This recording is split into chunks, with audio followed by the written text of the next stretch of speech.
Kitsap Alliance of Property Owners, by means of this video, is hereby letting the people of Kitsap County know that the Board of Commissioners are proposing to adopt new regulations to govern code enforcement in Title V of the Kitsap County Code. More information can be found on our website, including a copy of the proposed and existing regulations. What will Title V address? Significant changes in land use code enforcement and a proposed change to Title II, Subtitle 2.16 called Civil Enforcement. What might constitute a code violation? Essentially, it's a situation where a building or structure was built without a permit, or there is use of property that is not permitted in Kitsap County. The following are such situations.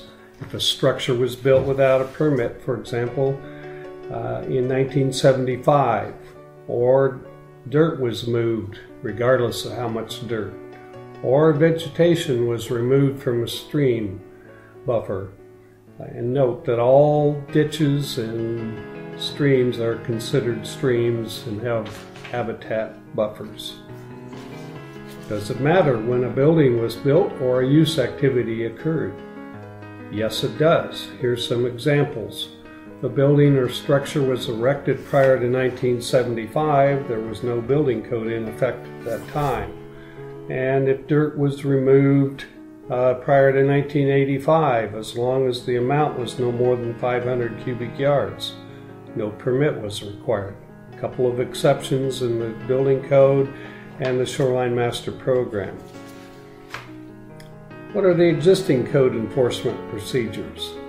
While there are some variances in the provision of each ordinance, these are the steps addressed in Title II, subsection 2.16. Discovery, notice of stop work or code violation, proposed voluntary compliance, documentation of code violation, filing of action in district court, court judgment, eventual compliance or dismissal, and as necessary, an appeal to Superior Court. What is wrong with the present code compliance process? Actually, nothing serious that has been documented. However, Kitsap County staff has listed several concerns.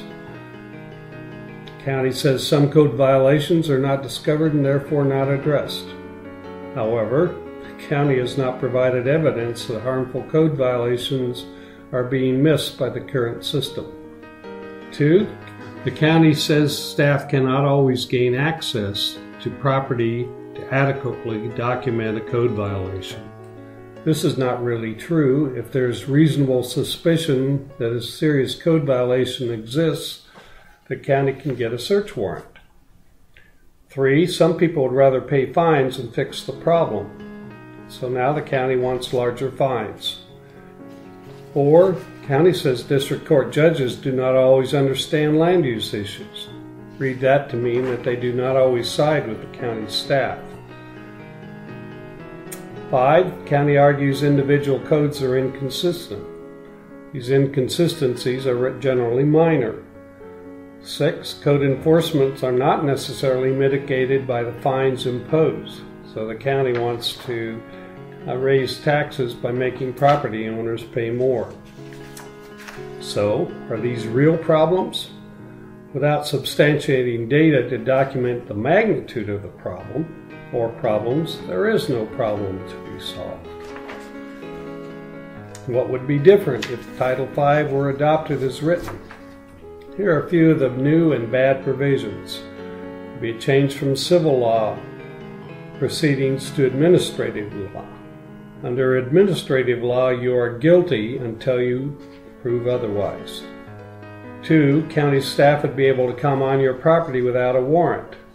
This is a huge problem because under civil law, you are not guilty until the county proves otherwise. 3. There are no provisions to recognize a grandfathered right.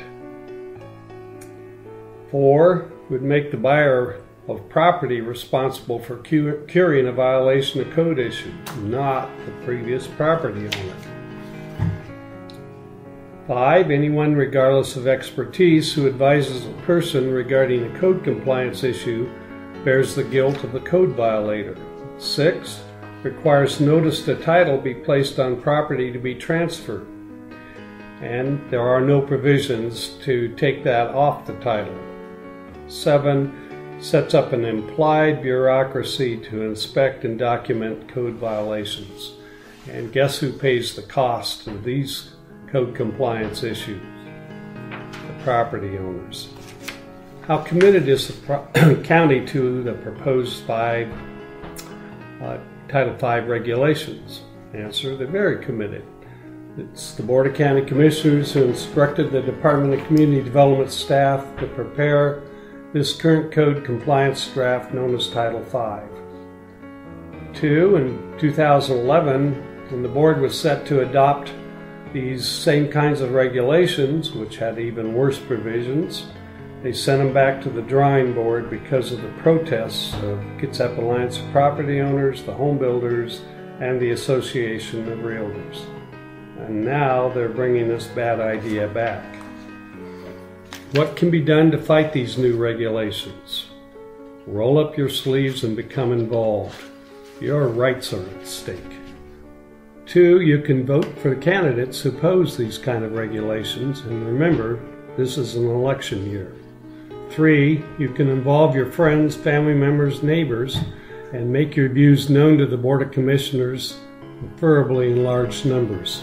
4, you can support the efforts of the Kitsap Association of Property Owners, the home builders, the Association of Realtors, and other groups in their opposition to these regulations.